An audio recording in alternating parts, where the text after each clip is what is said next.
नमस्कार दोस्तों, आज के इस वीडियो में हम सुनेंगे वट सावित्री व्रत की पावन कथा, जिसे सुनने और व्रत करने से पति की लंबी आयु, सुख समृद्धि और अखंड सौभाग्य का आशीर्वाद मिलता है। तो आइए श्रद्धा के साथ सुनते हैं वट सावित्री व्रत की संपूर्ण कथा। वीडियो पसंद आए तो लाइक और चैनल को सब्सक्राइब ज़रूर करें। बहुत समय पहले मद्र देश में अश्वपति नाम के एक राजा राज्य करते थे, जिसके पास धन दौलत वैभव और सुख सुविधाएं की कोई कमी नहीं थी, लेकिन उनकी कोई संतान नहीं थी। राजा और रानी बहुत दुखी रहते थे।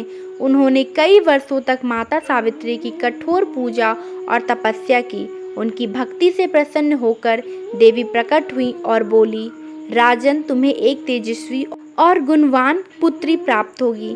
कुछ समय बाद राजा के घर एक सुंदर कन्या का जन्म हुआ। देवी के आशीर्वाद से जन्म होने के कारण उनका नाम रखा गया सावित्री। सावित्री बचपन से ही बहुत बुद्धिमान, संस्कारी और तेजस्वी थी। जब वह बड़ी हुई तब राजा ने उसके विवाह के लिए योग्य वर ढूंढना शुरू किया, लेकिन सावित्री जैसी गुणवान कन्या के योग्य वर मिलना आसान नहीं था।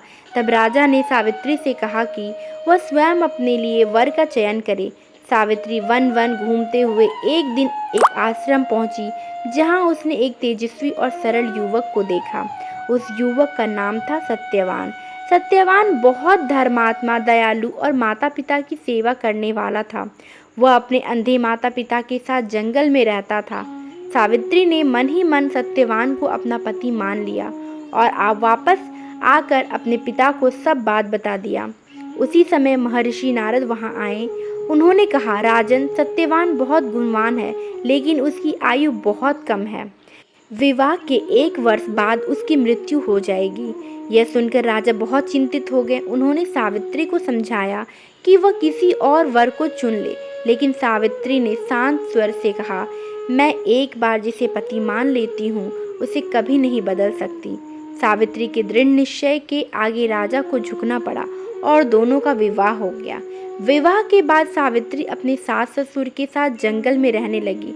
वह पूरे मन से उसकी सेवा करती रही। धीरे धीरे वह दिन भी पास आने लगा जिस दिन सत्यवान की मृत्यु होनी थी। सावित्री ने 3 दिन पहले से कठिन व्रत शुरू कर दिया। वह बिना अन्न और जल के भगवान से अपने पति की लंबी आयु की प्रार्थना करने लगी। जिस दिन सत्यवान की मृत्यु का समय था, उस दिन सत्यवान लकड़ी काटने जंगल गए। सावित्री भी उनके साथ चली गई। जंगल में काम करते करते अचानक सत्यवान के सिर में तेज दर्द हुआ। वह सावित्री की गोद में सिर रखकर लेट गए। कुछ ही क्षणों में सत्यवान के प्राण निकल गए। तभी वहां यमराज प्रकट हुए और सत्यवान के प्राण लेकर जाने लगे। सावित्री भी उनके पीछे पीछे चलने लगी। यमराज ने कहा, देवी, अब तुम वापस लौट जाओ, यह संसार का नियम है। लेकिन सावित्री बोली, जहाँ मेरे पति जाएंगे वहाँ तक मैं भी जाऊंगी। सावित्री की भक्ति, प्रेम और पतिव्रता धर्म देखकर यमराज बहुत प्रभावित हुए। उन्होंने कहा, मांगो कोई वरदान। सावित्री ने कहा, मेरे सास ससुर की आंखें की रोशनी वापस आ जाए। यमराज ने वरदान दे दिया, लेकिन सावित्री फिर भी पीछे चलती रही। यमराज ने दूसरा वरदान मांगने को कहा। सावित्री बोली, मेरे सास ससुर को उनका खोया हुआ राज्य वापस मिल जाए। यमराज ने यह वरदान भी दे दिया। फिर भी सावित्री नहीं रुकी। यमराज ने प्रसन्न होकर तीसरा वरदान मांगने को कहा। सावित्री बोली, मुझे 100 पुत्रों की माता बनने का आशीर्वाद दीजिए। यमराज ने तथास्तु कह दिया।